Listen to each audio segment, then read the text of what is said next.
แม่ของอันน้องเมยน้อยนี่ทิ่มเล่าไปตั้งแต่อายุปีกว่าๆพี่น้องเลยไปอยู่ไซยะแล้วก็ต่อมาแล้วก็ไปอยู่เมืองไทยเอาผัวอยู่เมืองไทยก็ได้ลูก2 คนคุมื้อนี้เจ้าก็ยังได้ติดต่อกับแม่เจ้าอยู่แต่ อืม บ่ได้ติดต่อเลย อืมอืม เจ้าคือพาอายย่างโค้งไปโค้งมา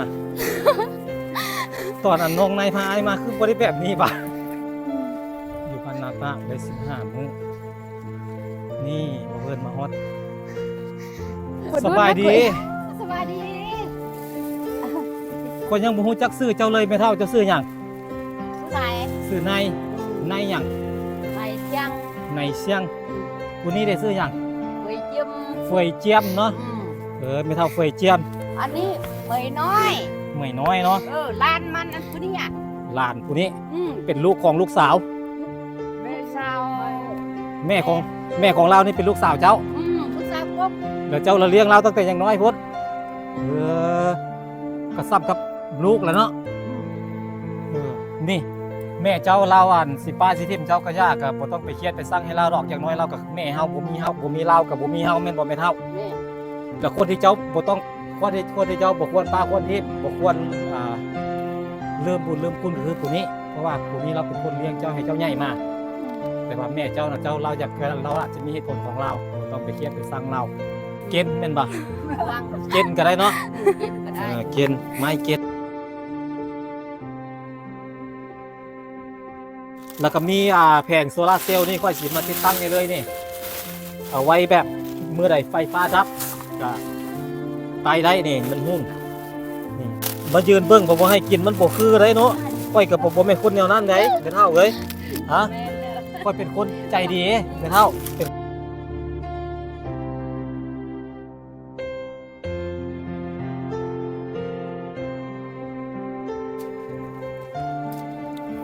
ไม่ยิ้มหาย ภาษาแพง ค่อยกับเว้าได้หน่อยหนึงแม่เฒ่าเว้าได้บ่ได้หลายดอก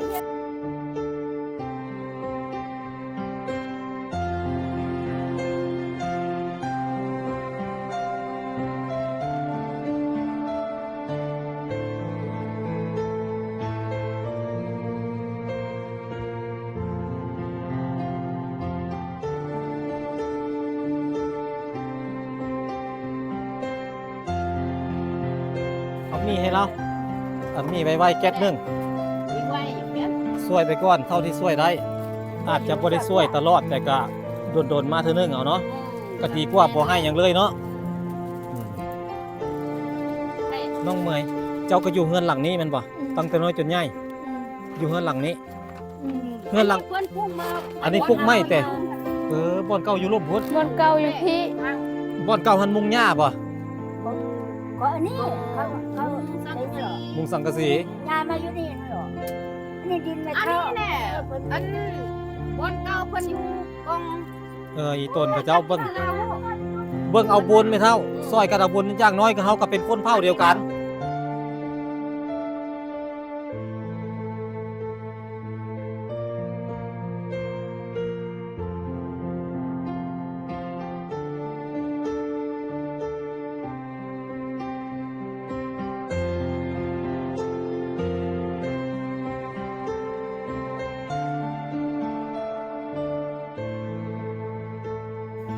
มาพี่เจ้าหันมาหาไอ้พี่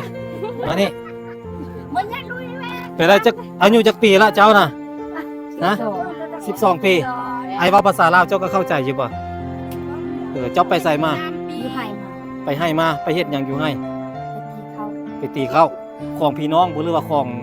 ผู้ใดไปรับจ้างบ่ก็เจ้าเอาเงินให้หรือเอาเข้าให้ เอาเข้าให้ เจ้าก็มีแต่อันสมมติว่าเกิดเอื้อยอันเมยน้อยรับไปเอาผัวรับไปอยู่น้ำผัวเนาะ แล้วนี่พูดมา บัดนี้ก็เหลือมันก็สิเหลือแต่เจ้าแล้วก็แม่ แล้วก็อายเจ้าโลจันหั่นแม่นบ่เจ้าเข้าใจบ่ถ้าเกิดว่ามื้อใดมื้อหนึงแม่เจ้าบ่อยู่ก็เหลือแต่เจ้ากับอันโลจันแม่นบ่บัดนี้เจ้าอายจะบอกให้เจ้าอันอย่าป้าอย่าทิ่มอายเจ้าโลจันนั่นน่ะเบิ่งเอาลาวเด้ออีต้นลาวเด้อ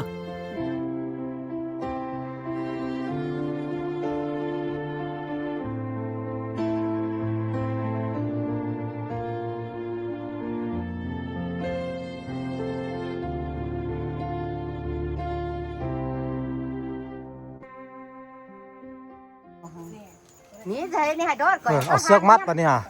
ก็ทางนี้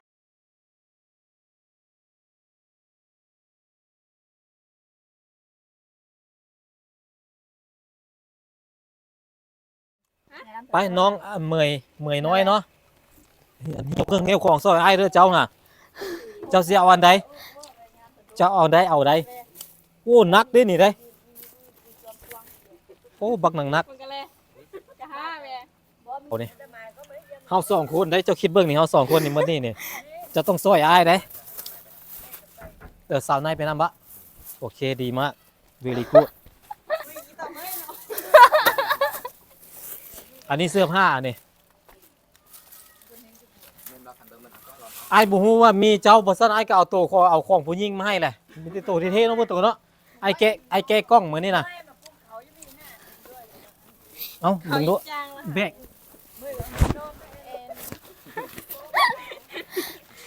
อันนั้นมีข้าวฟูล่ะ หมดบ่ อันนั้นตัวมี โอเคอุ้ยเหยียบมาแล้ว ไปทางใดไปทางพี่บ่ เอาอีเราหิวใจเที่ยว ไปก่อนเด้อพี่น้องน้องคนที่ย่างก้อนนี่ก็คือน้องเมยน้อยเป็นหลานเอื้อยของเจ้าบ่แม่นแม่ของเจ้าเป็นเอื้อยกกแต่เป็นลูกสาวกกแม่ของอันน้องเมยน้อยนี่ทิ่มเล่าไปตั้งแต่อายุปีกว่าๆพี่น้องเอ้ยไปอยู่ไสยะแล้วก็ต่อมาแล้วก็ไปอยู่เมืองไทยเอาผัวอยู่เมืองไทยก็ได้ลูก2 คนคุมื้อนี้เจ้าก็ยังได้ติดต่อกับแม่เจ้าอยู่แต่บ่ได้ติดต่อเลยFacebook ก็บ่มี มีอยู่ อยู่แต่ บ่ได้โทรหา บ่ค่อยได้คุยกันเนาะ อืม ลาวนี่เราเป็นหลานพี่น้องเอ้ยเป็นหลานอายุ14 15 16เท่าไหร่ 14เนาะอายุราว14 ปีไปเฮ็ดเวียกอยู่ไสยะได้3 มื้อพี่น้องทนคำเว้าบ่ได้เพราะว่าน้องยังบ่ได้เจอสังคมที่มันกว้างพอไปเจอกันคนที่หายเก่งๆเว้าเก่งๆได้เก่งๆน้องอยู่บ่ได้น้องได้อยู่ได้3 มื้อแล้วก็เลยกลับมาเจ้าอยู่ได้3 มื้อเขาก็ให้เงินเจ้าอยู่บ่ บ่แม่น3 มื้อ จักมื้อ ครึ่งเดือน ครึ่งเดือน แล้วไปนอนหน้าต่างทั้ง3 มื้อ ออกไปนอนหน้าต่างกัน3 มื้อไปนอนหน้าต่างไปนอนน้ำไผ่นอนน้ำหมู่ นอนน้ำเอื้อย นอนน้ำเบื่อย อืม เจ้าคือพาอ้ายย่างโค้งไปโค้งมา ตอนอันน้องนายพาอ้ายมาคือบ่ได้แบบนี้ป่ะไปนอนน้ำเบื่อยเนาะเอื้อยฮักเนาะพี่น้องกัน เขาก็ให้เงินเจ้าอยู่บ่15 มื้อฮะ เคยอยู่ ได้หลายปานใดเฮ็ดเวียก15 มื้อ ได้ล้านหนึง ได้ล้านหนึงเฮ็ดเวียกหยัง เฮ็ดเด็กเลี้ยงอันเด็กเสิร์ฟ เป็นเด็กเสิร์ฟอยู่บ้านนาตาได้15 มื้อนี่บ่เพิ่นมาฮอดสบายดี สวัสดี คนยังบ่ฮู้จักชื่อเจ้าเลยแม่เฒ่าเจ้าชื่อหยัง สุไหน ชื่อในในหยัง ไหนเชียง ในเชียงผู้นี้ได้ชื่อหยัง เวยเยี่ยม เฟยเจียมเนาะแม่เฒ่าเฟยเจียม อันนี้เมยน้อย เมยน้อยเนาะ ลานมันอันผู้นี้อ่ะ หลานผู้นี้ อืม เป็นลูกของลูกสาว ลูกสาว แม่ของเรานี่เป็นลูกสาวเจ้า ลูกสาวกบ แล้วเจ้าละเลี้ยงเราตั้งแต่ยังน้อยพุ่นก็ซ้ำกับลูกแล้วเนาะนี่แม่เจ้าเราอันสิป้าสิทิมเจ้าก็ยากก็บ่ต้องไปเครียดไปสั่งให้เราดอกอย่างน้อยเรากับแม่เฮาบ่มีเรากับบ่มีเฮาแม่นบ่แม่เฒ่า แม่น แล้วคนที่เจ้าบ่ต้องคนที่เจ้าบ่ควรป้าควรทิมบ่ควรลืมบุญลืมคุณก็คือผู้นี้เพราะว่าผู้นี้เราเป็นคนเลี้ยงเจ้าให้เจ้าใหญ่มาแต่ว่าแม่เจ้าน่ะเราอยากเราอาจจะมีเหตุผลของเราบ่ต้องไปเครียดไปสั่งเรา บ่มีแม่นี่แท้เพิ่นก็บ่สั่งเยอะแลแม่หรอกเกิดมาป้าอยู่นี่แม่แล้วไปไทยไปเฮ็ดเลี้ยงแล้วเอาผัวอยู่ไทยพุ่น ตามที่ข่อยเว้ากับเจ้าข่อยสิซื้อเครื่องซื้อของมาให้ข่อยซื้อมาแล้วมื้อนี้ฮะข่อยบ่ได้ตัวข่อยเว้าอีหลีเด้อข่อยเว้าแท้เด้ออันนี้ข้าวสารข้าวไหม้เด้อนี่เด้อข้าวไหม้เลยข้าวหากับ4แล้วแล้วก็เอามาให้เจ้าเลย14 โลจะได้15 โลแต่ว่ามันบ่ได้แต่14แล้วก็มีผ้าห่มแล้วก็มีขนมไข่เด้อเอาไปกินแล้วก็มี มีมุ้งนี่มีมุ้งไว้กลางนอนโอ้โหมีกระเทียมน้ำมีปลากระป๋องน้ำเด้ออันนี้ไม่ใช่อันนี้อันนี้อันบ่วงอันนี้ ขึ้น อืมเกินหรือว่าเกณฑ์แม่นบ่ วาง เกณฑ์ก็ได้เนาะ กินก็ได้ เกณฑ์ไม้เกณฑ์เกณฑ์ ให้ภาษาบ่ให้ภาษาบ่เอิ้นแต่กิน แม่นไทยภาษาเกินเกณฑ์ อืม ที่เจ้าเอิ้นเกินบ่ อันใกล้นี่เจ้าเอิ้นเจแม่นบ่ ใกล้ก็เจ้าเอิ้นเจได้แต่ทางภาษาไทยภาษาเขาเอิ้นอันใจแม่นบ่ เขาเอิ้นใจได้อันภาษาแบบเมียนลงพะบางเลยเอิ้นเจเนาะใกล้เนาะเกณฑ์นี่ก็เอิ้นเกินนี่มีถ้วยแล้วก็มีจานเด้อแล้วก็มีเกินนี้อืมแล้วถ้วยมี6ใบจานมี6แม่นละแล้วก็มีแผงโซลาร์เซลล์นี่ค่อยสิมาติดตั้งให้เลยนี่เอาไว้แบบเมื่อใดไฟฟ้าดับก็ตายได้นี่มันหุ้งนี่บนตัวเนาะบนตัวสำนานเรื่องนี้เนาะนี่อันนี้เสื้อผ้านี่แกะเบิ่งดูเสื้อผ้านี่เสื้อผ้ากันหนาวของเล่าก็มีของอันผู้เฒ่าเป็นทรงเอามาให้เด้อแล้วก็มีเสื้อของอันน้องอันโลหันแล้วก็น้องอูจันหันอูจันหันบ่เห็นเนาะ กูจันไปให้บ่มาเทื่อ เสื้อนี่ บ่ฮู้ เสื้อนี่มันเป็นเสื้ออันผ้าฝ้ายเป็นของผู้หญิงถ้าเจ้าอยากเอาก็เอาอ้ายบ่ฮู้ว่าเจ้าอยู่นี่บ่ฮู้ว่ามีเจ้าอยู่นี่ มันไปสยามเพิ่นไปเฮ็ดเวียงนี่หามามื้อนี้ ข่อยคิดแต่ว่ามีแม่เฒ่านี่แล้วก็มีโลจันแล้วก็มีอูจัน3คนข่อยระบ่คิดว่าผู้นี้ก็อยู่ ผู้นี้บ่อยู่ ถ้าข่อยฮู้ว่าผู้นี้อยู่นะข่อยสิเอา นั่นแม่ก็บอกแล้วผู้นี้ไปเฮ็ดเวียงอยู่สยาม ก็บ่คิดว่าสิกลับมาเนาะ อืม บ่ซั่นข่อยสิเอาเสื้อผู้หญิงมาให้ลาวเสื้อผู้หญิงบักหลายๆตัวมีแต่ตัวงาม เออ ๆเอามาให้ลาว เอา น่ะ มาหลายโตได้เฮล แม่นบ่ฮู้เด้บ่ฮู้เด้แม่เฒ่าก็เลยเอามาเท่าที่เอามาได้ก้อนหั่นนะนี่ให้เอาไว้ให้เรานุ่งเห็นเราใส่เสื้อแดงตั้งแต่มือค่อยมามื้อนี้ก็ยังใส่สีแดงอยู่ เราคือสิมักสีแดง คนเมียนมักสีแดงเนาะ เออ คนเมียนมักสีแดงกับ เอาดอ สี กได้กินแต่โจ้อะ สีเนาะ บ่พูดมาแอดูสิแอ นี่มีแฟบน้ำนี่ เออ ใส่เป็นเดือนพุ่นแหละ มีน้ำมันพืชเอาให้เบิ่งเด้อแกะเอามาให้เบิ่งให้มันหมด เดี๋ยว มียาสีฟัน มีเกลือนี่ เป็นนัวนี่พี่น้อง มีไม้สีแก้วถูแก้ว มีสบู่นี่ครบอันนี้เป็นอันนั้นเดี๋ยวให้เพิ่นโตเป็นคนติดตั้งให้เพราะว่าผู้นั้นเราสำนาญเรื่องนี้ค่อยบ่ค่อยฮู้จักปานใดดอก อืม อันนี้นะ มีตังเดี๋ยว อืม ตังเฮ้อ ค่อยซื้อมาให้ อันนี้ต้องขอบมกขอบใจอันอ้ายอันซาดลีเราเป็นคนเมียนคือกันนี่แหละ เราอยู่ผาซางเราอพยพไปอยู่ไทยแล้วบัดนี้เราไปอยู่อเมริกาเดี๋ยวนี้นะ โอ้ เราเอาเมียคนไทยแล้วเราก็อยู่ต่างประเทศ เราก็เลยเห็นในฐานะคนยาวคือกันคนเมียนคือกันเราก็เลยอีตนสงสาร อืม เรา อมเฮ้อเนาะ เราคุยกับค่อย ติดต่อกับค่อยล่ะอันใดที่มันจำเป็นอันใดที่มันช่วยได้ก้อนก็ช่วยไปก้อน อืม แล้วค่อยก็เลยซื้ออันนี้มาก้อน เออ นี่ แสงสว่าง เราอยากเห็นนั่นน้องอันอูจันทร์ฮันเพราะว่าอย่างเพราะว่าน้องคนนั้นเป็นคนรับผิดชอบครอบครัวบ่ว่าจะเป็นบักเพชรเป็นนัวเกลือข้าวสารอาหารแห้งแต่เป็นคนนั้นเป็นคนรับจ้างรับบ่ายแล้วมาซื้อมาให้แม่ บ่ได้อยู่ดู อันน่ะก็เลยอยาก มื้อนี้มันบ่ฮู้มาให้คันฮู้แท้บ้องมันลงมากัน ค่อยก็บอกอยู่บอกให้น้องเพิ่นโตว่าโทรบอกน้องในให้อันบอกอันน้องอูจันทร์อยู่ตอนแรกเรามาบ่ มาอยู่แล้วลูกก็อีไปบ้านแล้ววาสนา เบิ่งก่อนค่อยก็น่าจะอยู่คันเราสิมาเรามามืดบ่ บ่มืดปานเด้อ โอ้ก็มันโทรมาจิ้มเกี่ยวว่าอย่าง อี นี้ หนึง ประมาณ5โมงเนาะ แรงนิดนึงมันก็อีมานะ เอาเจ้าเอาเข้าไปไว้ในเฮือนไป อีเสียม มาขนมนี่เอามาปั่นกันกินก่อนนี่มันหลายคนโพดนี่มา เปิดก็มาเบิ่งเนาะ มายืนเบิ่งบ่บ่ให้กินมันบ่คือได้เนาะค่อยก็บ่แม่นคนแนวนั้นได้แม่เฒ่าเอ้ยฮะ แม่นแล้ว ค่อยเป็นคนใจดีแม่เฒ่าเป็นคนมัก แม่นแล้วคนใจดีแล้ว เป็นคนมักช่วยเหลือ แบ่งปัน แม่นคนใจดีแท้บ่มาช่วยได้หรอก เห็นแล้วก็คิดเห็นค่อยก็สมัยค่อยยังน้อยค่อยก็เคยพ่อแม่เคยทิ่มไปแต่ว่าเขาเจ้าเพศเวียกแต่ก็บ่ได้แบบนี้ ก็เจ้าก็กลับคืนมาคือเก่าค่อยก็ถึงว่าค่อยสิบ่เคยทุกข์แต่ค่อยก็เข้าใจว่าความทุกข์ความยากความลำบากน่ะมันเป็นตาย้านได้ไม่เท่าได้ มันเป็นตาย้านค่อยก็เคยเจอเคยพบเคยเจออยู่ อันได้หมดทุกคนหรือยังเอาให้ยายปันกันกินเด้อ จะสิ มันมีเสื้อแขนยาวนำไอเอาให้ฮะ ไว้อะ เอาเข้า ต้ม ไปไว้ ให้ อึ๊บเอาเข้าไปไว้ไป มีผ้าห่มน้ ไม่ยิ้มหาย ำผ้าสร้างแผง ค่อยกับเบาได้หน่อยหนึงไม่เท่าเบาได้บ่ได้หลายดอก เฮียนเอาแด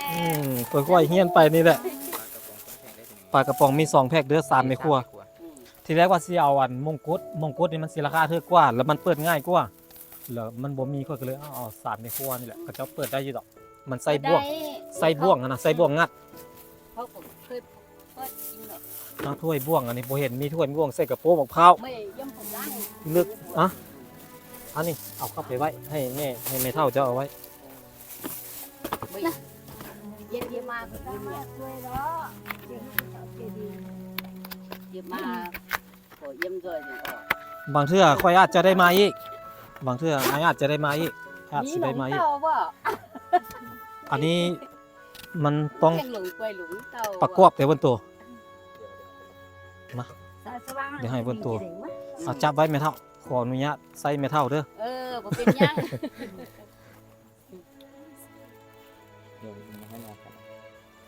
ประกอบบ่งดูบนตัวให้บนตัวประกอบให้ ต้องมาน้ำมันอย่างนี้เดี๋ยว บ่ฮู้หลายก็ได้อยู่ในกล้องพี่บอกบนตัวนี่ กล่องนี้นี่ มีอีกน้ำนี่ค่อยลืมเอามีให้เราอันมีไว้แก๊สหนึง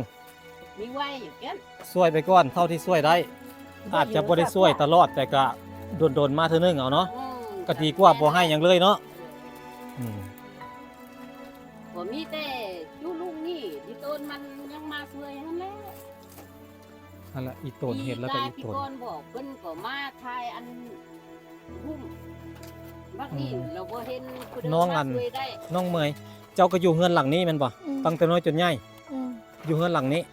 อืม เฮือนหลัง เพิ่นพุ่งมา อันนี้ปลูกไม้แต่ บ่อนเก่าอยู่ร่มพุน บนเก่าอยู่พี่ บ่อนเก่าหันมุงหญ้าบ่ ก็อันนี้เขา สัง ซื้อเหรอ มุงสังกะสี งานมาอยู่นี่นะเหรออันนี้ดินไม่ อัน เข้า นี้แหละอันบ่อนเก่าเพิ่นอยู่กองสวนนี่นี่ บ่อนเก่าเราอยู่กองสวนพี่ อยู่หั่นแล้ว อันนี้ไม่เท่าจำเป็นให้อยู่เท่าไหร่ เออ อยู่สญาพุ่นมาแล้วอยู่เฮือนอันนานคนนั้น ดิน ดินหั่นเกลือนมายันอีลงห้วยคุณโอ ย่านดินทับ โอ้ ร ย ถห้วย ก็ ก็เลยไม่เท่าใจดีก็เลยให้มาอยู่นี่ เอาเบิ่ง เพิ่นมาอยู่พี่ เบิ่งเอาเด้อไม่เท่าเด้อ เบิ่งเอา ก็มีแต่ อีต้นเขาเจ้า มีเท่าหัน ด้วย นั่นแหละเป็นเจ็บ อีต้นเขาเจ้าเบิ่งเอาบนไม่เท่าซอยกันเอาบนอย่างน้อยก็เฮาก็เป็นคนเผ่าเดียวกัน เป็นลาน อันนี้เป็นลานไม่เท่าเนี่ย เออ ลาน เฮา ไม่เท่า นี่ อันนี้นี่แต่เฮานี่ก็มันไม่เท่านี่เบิ่งมันตลอดเป็นเจ็บกับนี่แต่เฮาทรงเท่านี่ เอาเบิ่งเอากันอย่างน้อยก็เป็นคนเผ่าเดียวกัน ลูกหลานไอ้น้องกันเบิ่งเอากันบ่ป้าบ่ทิ่มเด้อ บ่ทิ่ม ลาน แล้ ไม่ มั เท่าน นี่หรอ อยู่พุ่นก็บ่มีบ่อน มันมีบอลอยู่จำเป็นรถมันไม่อยู่ดินไม่เท่านี้ของเพิ่นมันอันนี้ดอกมันข้ามไปเฮิรน น้องนายเฮียนน้องเมยเจ้าเฮียนห้องใด ไม่น้อย เมยน้อยเฮียนห้องใด ปอซี ปอซี่ฮอดปอซี่แล้วก็ออกเนาะ เปียนายเปียวมิงเฮ็ดก็ตู้เนี่ย เฮ็ดกะเหยี่ยบ่นายน่ะ เฮ็ดกินเนี่ย เฮ็ดกะเหยี่ยผู้หยุดแน่ ขนาดก็ เฮ็ดเจียวปู มาชาซา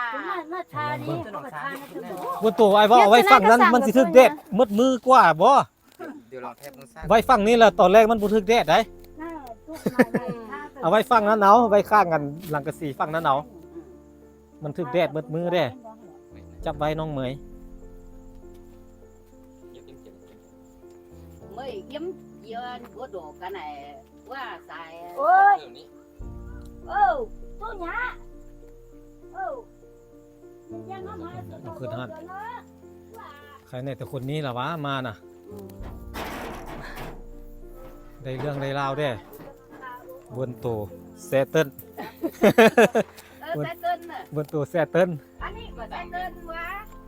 แต่แซเติ้ลบ่นี่กะ cái thao đi của bên xe tên แต่ เป็นร้านเฮาค่ะเป็นแม่อา แซ่เติ้นมาเลยเนาะ โอ้แซ่เติ้นมืด เจ้าได้แซ่หยังแซ่เติ้นคือกันโอ้โหแซ่เติ้นนี่เป็นแซ่ใหญ่เนาะแซ่เติ้นหลายเนาะอืมค่อยกับแซ่เติ้น ค่อยกับแซ่เติ้นคือกัน แซ่เติ้นก็คือกัน นั่นแสงนั่นเบอร์สร้างเพิ่งสร้างว่าเบอร์สามนั้นหนัก บอกได้อธิบายเด้ออันใดซากแบตซากเครื่องซาก สร้างให้เตไหว สาย USB ซากแบตได้ก็ซากไปเลย บอกเพิ่นเด้อ สร้างแพทย์ที่บ้านนะเซมีกว่าประตูกล้องตู้นี่หรอสร้าง กว่า จะสับนี่เดียวเตไหว เป็นไดบ่โตตั้งเวลาตั้งหยังมันได้อยู่แล้วบ่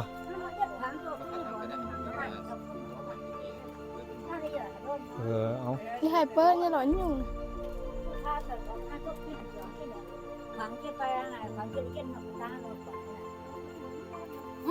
ต้องเฮ็ดบ่ได้มัด น่าซานานี่มาเจ้า นะ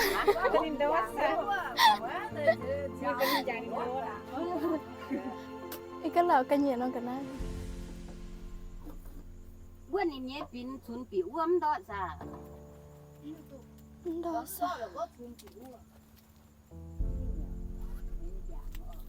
อัตตาด้านรอลำวนผู้มีอย่าง ดีแท้ละมัดไว้ตัวอันตากแดดฮะญาติฝนตกมาแล้วมันลมพัดปลิว เปียกกันอยู่ ดีที่เราเอาเสือกมัด เดี๋ยวเบิ่งติดตั้งข้างในก่อน ทางปุ่นผู้ยันไหน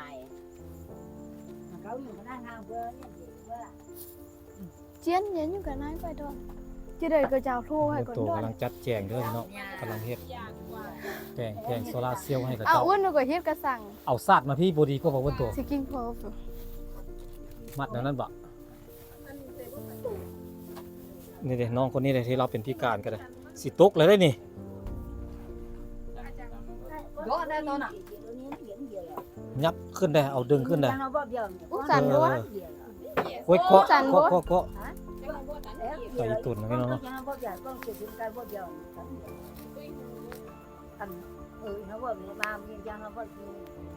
ในฟาวกระจุกบ่เบี้ยวเพิ่น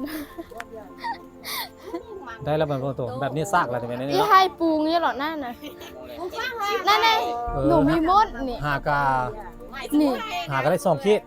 บ่ได้กดตั้งเวลาเต็ม เดี๋ยว บ่ลองกดตั้งเวลาไว้แล้วมึงบ่ เดี๋ยวถ้าว่ามันประสานดับน้อง บอกวิธีกับเจ้าเด้อเอารีโมทมาแล้วบอกวิธีกับเจ้าได้บอกอันน้องเมยฮะก็ได้ เอาไปสร้าง ตัวนั้นเอาไว้ซักแบตเด้อน้องเมยเด้อตัวนี้เนี่ยเอาไว้ซักโทรศัพท์ก็ซักได้ ฮิเล็กจันเขาบอกว่าฮิเล็ก เอารีโมทมาเบิ่งดู หญิงฮิเล็กจันหรือจังเฮ็ดจันแหน รอมาจันนำและจันนำที่สร้าง อันนี้ก็เป็นหน่อไม้เนาะหน่อไม้โถงเฮ็ดไว้ บัว บอกเราไหม อืม บอกน้อง แต่ว่าปลูก กุ้งไต่ตัวหอม ก็ดี ใส่หลอดไฟมันคือบ่แจ้งหมดกูอ่านกูตัวเบิ่งหมดบ่ฮะ เจ๋งไหม หมดกูอ่านบ่ นี่โมเมนต์ บ่แม่นเนาะบ่มีเนาะโอ ว่า เค บอลสีจันน้องภาษาอะไรเป็นน้องแต่จันน้องแล้วลุงดอกก็นี่ก็นั่นก็ จักคนนี่อยู่นี่นี่ กันแต่ก็ถ้าวันนี้แต่รวมเทียบบุกไอ้ อูจันทร์โลจันทร์แล้วก็เมย เวลาพวกปรุงแต่ลุงดอกเปิดจันน้องเลยจันน้ำสีๆ แล้วน้อง สร้างแล้วกันแต่ เมยน้อยนอน มิ้ พี่ นจ้ำน้ำสิ น้อง สิ เมยน้อยผู้สาวเนาะเรา ไต่ เป็นผู้หญิ มิ้ ง นจ้ เราเป็นผู้หญิงเป็นผู้สาว ำ เราน จั อบ น นั่น พี่ แหละปุงเจีย โอ้บ่นี่บ่นนอนนี่เด้ นั่นแหละ บ่นนอนกันพี่น้องส่งสิฮ้อนเนาะพัดลมก็บ่มีบ่พัดลมบ่มีแต่ น้ำมีอย่าง พัดลมก็บ่มี ปกติเนาะอีปุงเจียหนูจัดจุนน้ำสิน่ะจับจับ เมื่อยน้อยนอนนี่ อ๋อไหน โอ้เบิ่งเฮือนก็ได้พี่น้องตัวนี้ฟ้า แม นี่ งแหละ จะแม่สร้างตัวยังไม่เห็น ฝน นี่ไม่ว่า ฝน แสง ล่างเลยพอดีแต่ แส นอง นได้ กิน เนาะ นี่ก็จับแมงบ่ นี่น่าจะมันก็ได้จอมในป้องไป วิทยุ ป้องไป ใส่บ่ได้แล้วบ่ ใส่ไปได้ละ เออเอาไว้ให้ผู้ที่ฟังเนาะผู้ที่ก้อมลาวเนาะ เป็น แต่นี่เกี่ยวหนูเป็นน้องนะ บ่เป็นฟังละให้ น้องนมเฉานม เราอยากเอาอยากฟัง น้องนมปุงนมปุงตัด เออ เวจันอันนี้สัก ก็จะเอาให้บ่เนี่ยจะไปซื้อก็บ่มีเงินซื้อก ว่ากันนะเฮาตา เอาได้แล้วบ่เพิ่นตัว ไปมัด พอดีน้องอันนี้จะมาเลย แต่มัดราคาไป ม ใส่อูจันทร์อยู่ใส่ แต่นะ เดือนนะ อูจันทร์มาแต่ อืม Đây này, có xe chén hoặc chén. เ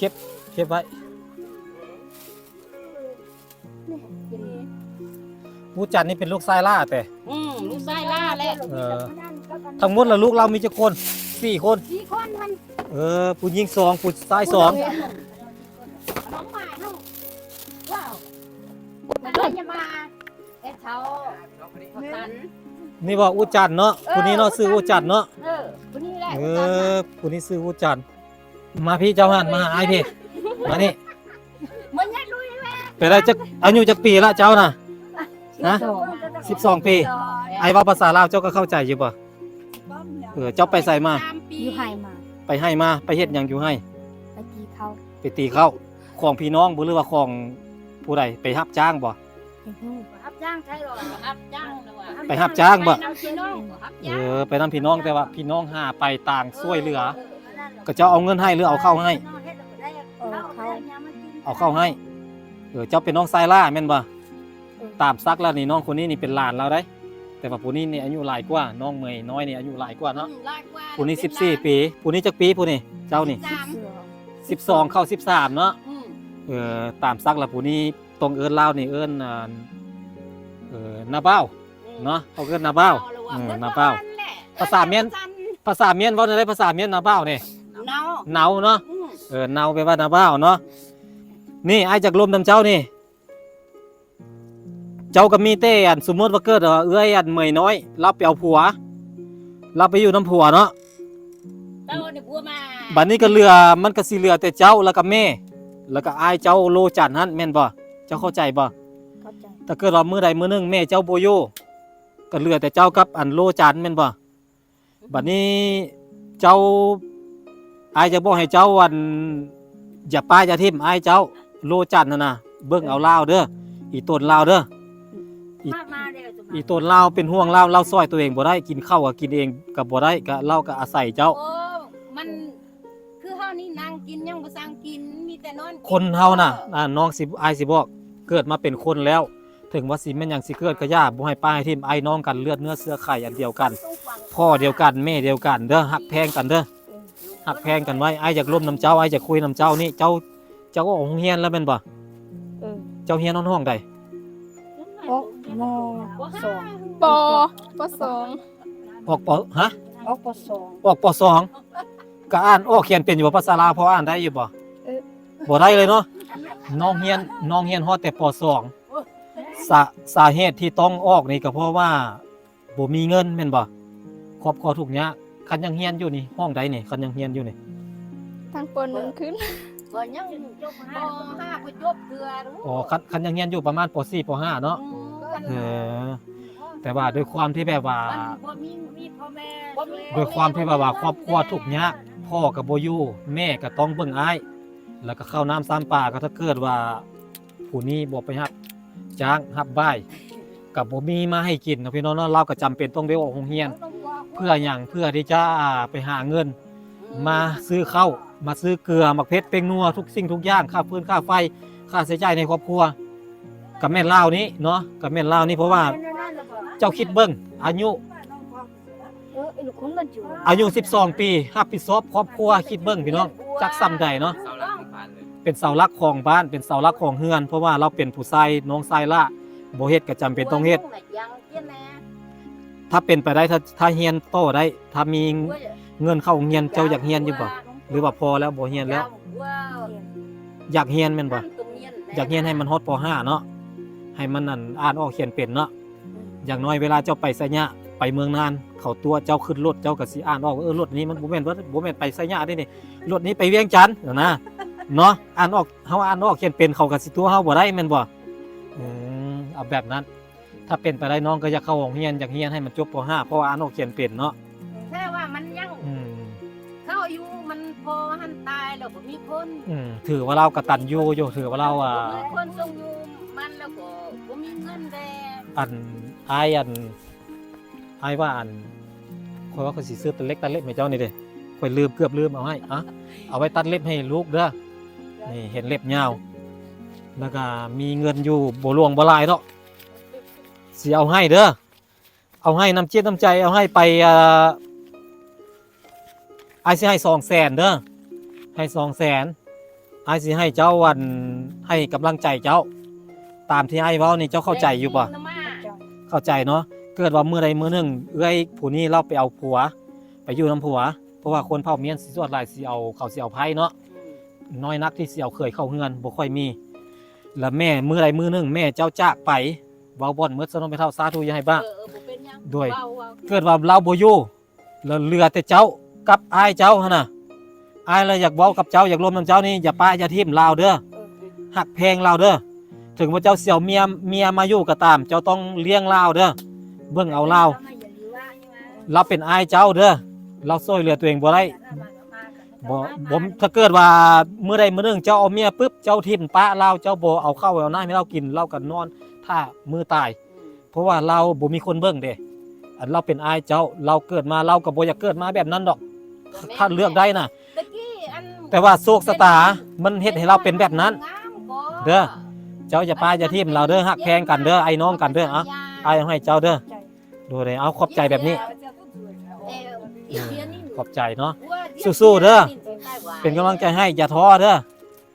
ไว้อ้ายสิมาหาอีกเด้ออ้ายสิมาเล่นน้ำอีกอ้ายเจ้าอาจจะบ่เคยเจออ้ายแม่นบ่เจ้าอันสิเห็นแต่เมืองน่านแล้วก็คนในหมู่บ้านนี้ก็เจ้าก็สิหยิบยื่นแป้งปันให้โลกมันก็บ่ได้หมายความว่ามันสิใจร้ายกับเจ้าตลอดยังมีคนที่ใจดีก็คืออ้ายนี่อ้ายก็อยู่แต่แขวงขมวนอ้ายก็ยังมาเจอเจ้า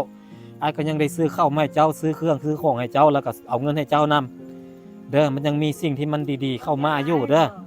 เจ้าบ่ต้องท้อเด้อมันยังมีสิ่งดีๆมาเข้ามาเด้อ อันนี้มาอยู่นี่พี่น้องมีพี่เพิ่นมีแต่เฮานี่ก็มาเฮานี่เบิ่งเป็น ลู เพี ก ยง หัน นี่ นี่ เฮา เอา เบิ่ เบิ่ ง งบ้านเด้อ บ้านเกิดเมืองนอนอยู่แขวงขมวนแม่เฒ่า โอ้แพงขมวนเนาะ ขี่รถไปก็ประมาณ900ลักเจ้าคิดเบิ่งบ่ได้ใกล้ๆเลยไสยะมานี่60ลักจากไสยะมานี่ก็ไกลเติบแม่นบ่60ลักเจ้าคิดเบิ่งบ้านของลูกน่ะ900กว่าลักไกลได้แม่เฒ่าได้ ค่อยก็ยังได้มาพบมาเจอนี่ก็ย้อนว่าบุญวาสนามันได้มาเจอกันค่อยก็ช่วยเหลือเท่าที่ช่วยเหลือได้ มีบุญมีคุณเนาะ ตั้งใจเด้อ สู้ๆเด้อ เพิ่นก็ได้บุญได้ เอา2นิ้วมึงดูเอาเฮ็ด2นิ้วแบบนี้มึงดูเนี่ย2นิ้วแบบนี้นี่สู้ๆนี่นี่ ก็ โอเคเนาะเอา เดี๋ยวนี้ลูกมาสวยครับเพิ่นมื้อหน้าลูกก็ได้หลายกว่านี้ สาธุไม่เท่าไว้ขอให้สมพรปากถ้าค่อยห้างค่อยมี ได้เงินได้คำ ถ้าค่อยห้างค่อยมีถ้าค่อยมีหลายกว่านี้ค่อยก็สิซอยให้หลายกว่านี้ค่อยเป็นคนที่แบบว่าบ่ขี้ที่เป็นคนที่แบบว่ามีสิบ มีแต่เด้อ กับปานให้การกิน อันนี้ก็ยังมีบุญมีคุณเนาะลุงเอ้ย ไม่เท่าข้าวถ้วยหนึงคันค่อยกินคนเดียวค่อยก็สิอยู่ได้คนเดียวค่อยน้องคนนี้ค่อยบ่แบ่งให้เรากินเราก็สิตาย แต่เกิดว่ามีข้าวถ้วยหนึงค่อยกินครึ่งหนึงให้เรากินครึ่งหนึงเราก็อยู่น้ำกันไปน้ำค่อยไปได้ต่อได้อีกแม่นบ่นั่นน่ะก็คือแบบนั้นค่อยสิเป็นคนมักแบ่งปัน มีแต่ลูกหันที่ต้นซาดหันแรกมา เกิดว่าคือแบบว่า สวยครับเพิ่น ค่อยกินข้าวแล้วคนหนึงนั่งเบิ่งนี่ค่อยเฮ็ดบ่ได้ค่อยต้องยืนค่อยต้องให้กินน้ำกันให้มันสิเป็นปมมันน่ะอ่ะเอาตามนั้นล่ะพี่น้องอันนี้ก็บ่เพิ่นก็ได้เฮ็ดหน้าที่ของบ่เพิ่นจบแล้วเนาะเอาไว้บ่เพิ่นสิกลับมาใหม่กันเล็กๆน้อยๆอาจจะบ่หลวงบ่หลายสำหรับทุกคนที่เคยที่เห็นเนาะแต่สำหรับกับเจ้านี่หลายบ่เจ้าคิดว่าหลายอยู่บ่อ้ายเอามาให้นี่ หลาย บ่เคยได้แม่นบ่บ่เคยมีเนาะ ถือว่าหลายเนาะก็คือสำหรับกับเจ้านี่หลายสำหรับบางคนอาจจะบ่หลายแต่สำหรับกับเจ้านี่หลายเพราะว่ากับครอบครัวกับเจ้านะบ่เคยได้อย่างที่มันเป็นแบบนี้บ่เคยมีคนที่สิมาซอยเหลือละลาแบบนี้เนาะบ่เคยมีแม่นบ่ตั้งแต่น้อยจนใหญ่บ่เคยเจอเนาะกับมื้อนี้ก็เป็นถือว่าเป็น บุญ บุญ บุญมี บุญวาสนาเฮามาเจอกันเนาะ ดีโพดแล้วยังเจอกัน หักแพงกันเนาะ อืม ค่อยก็เป็นคนลาวเด้แต่ว่าค่อยก็ได้มาเฮ็ดบุญเฮ็ดนำหยังกับคนเมียนนี่นำคนชนเผ่านี่ก็ถือว่าเป็นบุญของค่อยแม่เฒ่า อืม ค่อยก็บ่ได้คิดเป็นอย่างอื่นเนาะถือว่าเป็นวาสนาต่อกันเนาะ อืม ตามนั้นถ้าช่วยเท่าที่เฮาช่วยได้ช่วยแล้วเฮาสบายใจช่วยแล้วเฮาบ่ได้เดือดร้อนเฮาบ่ได้เป็นทุกข์ แม่น เฮาค่อยช่วยเหลือไปแล้วนี่ค่อยบ่ได้คิดเสียดายได้เพราะว่าหยังเพราะว่าค่อยให้ไปแล้วก็คือค่อยสบายใจแล้วค่อยมีความสุขแล้วค่อยบ่ต้องไปเอามือใกล้หน้าผากว่าโอ้เสียดายเด้กูไปช่วยคนนั้นคนนี้ค่อยบ่คิดค่อยบ่แม่นคนแบบนั้น ซอยไปแล้วก็คือเฮาสบายใจเฮามีความสุข คือว่ามีพี่ แล้ว มีน้อง แม่นแล้วการใช้ชีวิตของเฮาก็สิบ่ทุกข์บ่เป็นทุกข์แม่เฒ่าสิเป็นแบบนั้น บ่ทุกข์หรอกคัน บ่ทุกข์ใจบ่ทุกข์กายบ่ทุกข์หยังเฮา ตะดาว โดย เป็นห่วงตะดาว เงินนี่เจ้าสิเฮ็ดแบบใดเอาให้แม่บ่หรือว่าแบบใด กันป่วย เอาให้แม่เนาะข้าวสารข้าวสารที่อ้ายเอามาให้เป็นข้าวไหม้เด้อข้าวหน้าอ้ายนี่แหละสีแล้วอ้ายก็เอามาให้เลย14โลทีแรกว่าสิให้15โลแต่มันบ่ฮอดได้แต่14โอเคเนาะตามนั้นเนาะเอาสบายดี สบายดี สบายดีเด้อไม่เท่าเด้อสบายดีเด้อแรง บ่น่ามายามแท้ หมักแตงเอา กิน บ่ ขอเอาไปนะ แรงจริงแปลว่าขอบใจเนาะ อืม สบายดีแปลงอ่อนเนาะเอาแปลงอ่อนเด้อไม่เท่าเด้อ บ่ แปลงอ่อนเมียนมัวต้อยเด้อ แม่ถ้าแป้งอ่อนลุงเพิ่นแป้งอ่อนคือ แปลงอ่อนเด้อเอาไปเฮาเมื่อเนาะบัดนี้เดียวให้อันน้องเพิ่นตัวเพิ่นมัดอันนั้นให้ก่อนเพิ่นตัวสูงได้หายังมาใกล้เพิ่น เรื่อง มั มา ด เบิ่งมายามแต่เด้อ โดย นี่จะไม่เท่ากับทรงเท่านี่ ฮะ มักถั่ว เอาให้อ้ายอันนี้บ่แม่นเจ้าเอามากินบ่ บ่แม่เราอยู่แล้วอยู่ บ่เก็บอยู่ส่วนนี่นะ เอามากินหรือว่าเอามาขาย บ่เก็บอยู่ส่วนนี่นะแม่เฒ่าโลก เก็บเอาอยู่ส่วนนี้ มาจะตัด เจ้าเก็บมานี่เจ้าสมมุติถ้าเกิดว่าค่อยบ่มานี่เจ้าเซ็ดอะไรเอาไว้กินจังบ่ เพิ่นได้ยินว่าลุงหันมาแล้ว จักว่าตับจนหน้าเป็นบุญ อ๋อเราฮู้แล้วฮู้แล้วว่าค่อยมา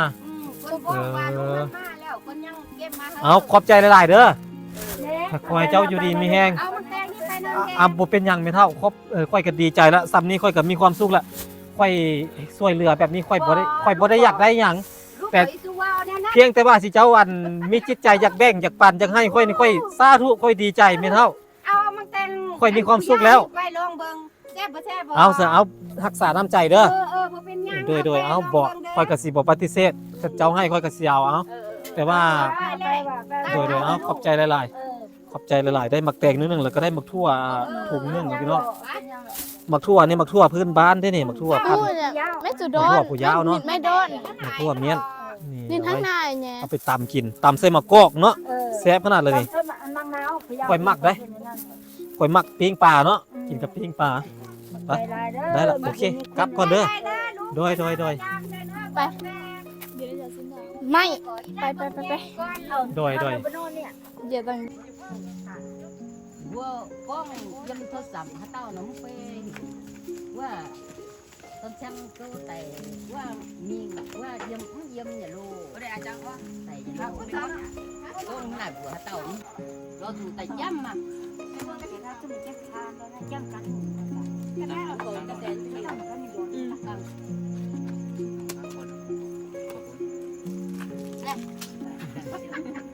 แย่งว่าถูกเราทิ้งจ้าตัวหรอ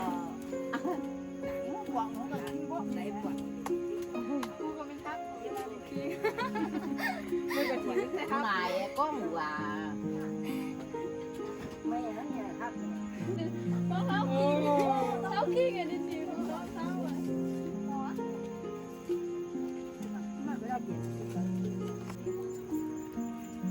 เอาได้ มาเนี่ยเสียก็ยังภาษา ได้อยู่บ่ nunggu yang pasangไงมานี่เสีย Xí này tụi tiền ยี่กุลายตัว แต่ต้องtiền lại có hay có nha có tiền บุรินว่าเจ้าน่าหนูบุตรต่อที่เจ้าแหวะ ป้าน่ะดึง ก้องคนเทียบหังกันมาอันนี้เสียหิวในทางอยู่นี่อันล้านสาวหันนี่หลายคนโอ้2-3คนเข้าไป เดี๋ยวค่อยไปเจอเราค่อยสิถามก่อนแม่เจ้ามาจากบ้านผู้จองมาค่อยสิถามเด้อถามมันลูกสาวเจ้าหั่นน่ะ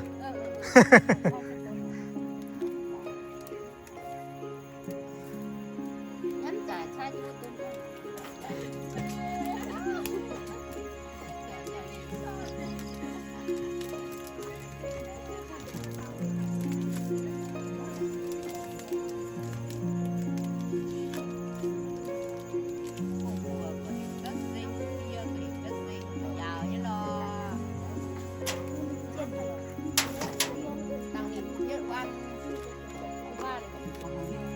นี่thế này hai đốt เอาเสือกมัดปะเนี่ย có thằng nhất cái này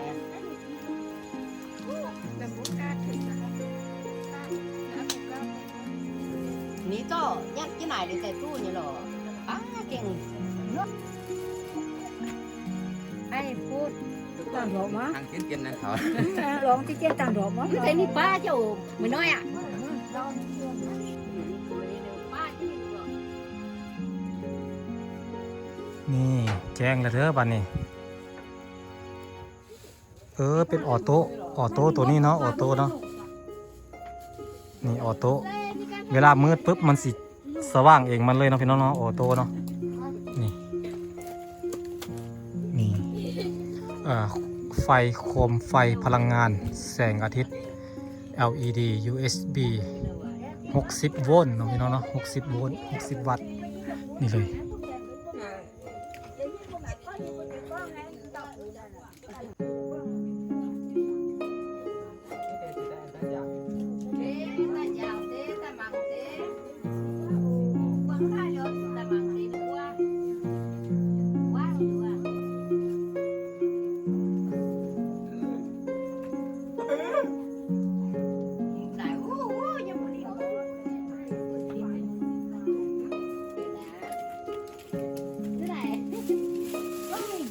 có nụ ta thì cái này nó giàu sao nó bút giàu nè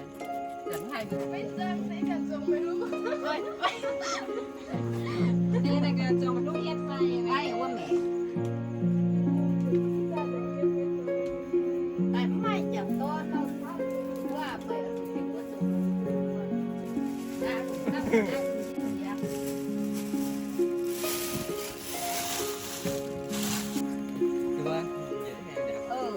ไป cái này chở thì กลับก่อนเด้อ ừ กลับก่อนเด้อ em tin của bỏ โดย